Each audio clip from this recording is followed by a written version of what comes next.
வணக்கம். திண்ணைக்கு வந்த எல்லாருக்கும் என்னுடைய அன்பான வரவேற்புகள். இன்னைக்கு திண்ணையில நம்ம பார்க்க போறது ஒரு புதுமையான ஆம்லெட் செய்முறை. இந்த ஆம்லெட்டை வந்து நம்ம பிரேக்ஃபாஸ்ட்டாகவும் சாப்பிடலாம், ஈவினிங் ஸ்நாக்காகவும் சாப்பிடலாம்.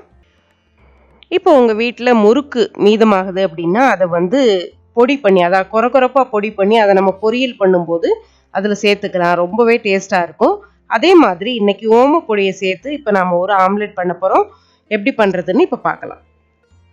இந்த ஆம்லெட்டை தயார் பண்ணுறதுக்கு நமக்கு 10 நிமிஷம் போதும். அதனால் காலை நேரத்தில் வேலைக்கு போகிறதுக்கு முன்னாடியோ இல்லை குழந்தைங்க ஸ்கூலுக்கு போகிறதுக்கு முன்னாடியோ இந்த ஆம்லெட்டை பண்ணி கொடுத்தா இது ரொம்பவே ரசித்து சாப்பிடுவாங்க. இப்போ செய்முறைக்கு போகிறதுக்கு முன்னால் சேனலுக்கு நீங்கள் புதுசாக வந்திருந்தீங்கன்னா மறக்காமல் சேனலை சப்ஸ்கிரைப் பண்ணிக்கோங்க. இப்போ நாம் செய்முறைக்குள்ளே போகலாம். இப்போ இந்த ஆம்லெட் செய்முறைக்கு நாம் எடுத்திருக்கிறது 2 முட்டை. அடுத்ததா இந்த முட்டையோட நாம் சேர்க்க போகிறது முட்டைக்கோஸ், அதாவது பொடியாக நறுக்குன 1/4 கப் அளவுக்கு முட்டைக்கோஸ் நான் எடுத்திருக்கேன். கூடவே 2 சின்ன வெங்காயம், 1 பச்சை மிளகாய், கொஞ்சம் கருவேப்பிலை. இப்போ இந்த ஆம்லெட் பண்ணுறதுக்கான கலவையை நம்ம தயார் பண்ணிடலாம்.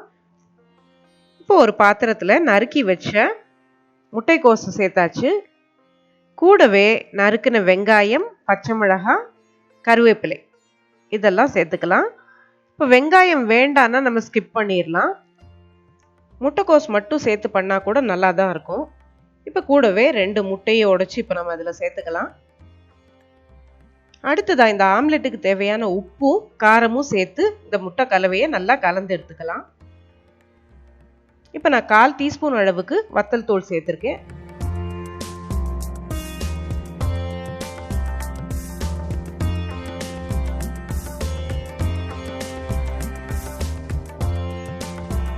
இப்போ முட்டையை நல்லா அடித்து கலந்த பிறகு அது கூட நம்ம எடுத்து வச்சிருக்கிற 3 டேபிள் ஸ்பூன் அளவுக்கு ஓமப்பொடியை இதில் சேர்த்துக்க போகிறோம்.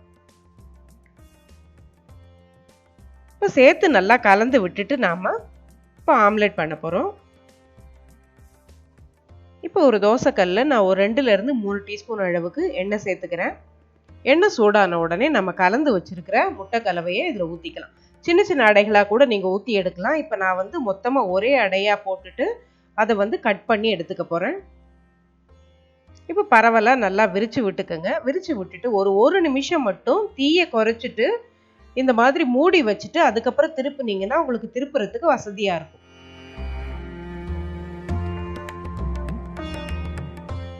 ஒரு பக்கம் வெந்த பிறகு அடுத்த பக்கமும் திருப்பி போட்டு நல்லா வேக விட்டு இது மாதிரி லேசாக அழுத்தி கொடுங்க. நல்லா உள்பக்கமெல்லாம் நல்லா வெந்துடும். இந்த மாதிரி வேக விட்டு எடுத்தீங்கன்னா அருமையான ஓமப்பொடி ஆம்லெட் ரெடி ஆயிரும். இதில் வந்து நம்ம முட்டைக்கோஸ் சேர்த்துருக்கோம், அதனால் நிறைய ஃபைபரும் இருக்குது. ரொம்ப டேஸ்ட்டாக இருக்கும் இந்த ஓமப்பொடி சேர்த்து பண்ணுறதால. இது ஒரு காஃபியோடு சாப்பிடும்போது ரொம்பவே நல்லாயிருக்கும். இதை நீங்களும் ட்ரை பண்ணி பாருங்கள். ரொம்ப சிம்பிளான ரெசிபி. இந்த ரெசிபி உங்களுக்கு பிடிச்சிருந்தா சேனலுக்கு நீங்கள் புதுசாக வந்திருந்தீங்கன்னா மறக்காமல் சேனலை சப்ஸ்கிரைப் பண்ணிக்கோங்க. இன்னொரு நல்ல ரெசிபியோட அடுத்த ஒரு பதிவில் சந்திக்கலாம். நன்றி.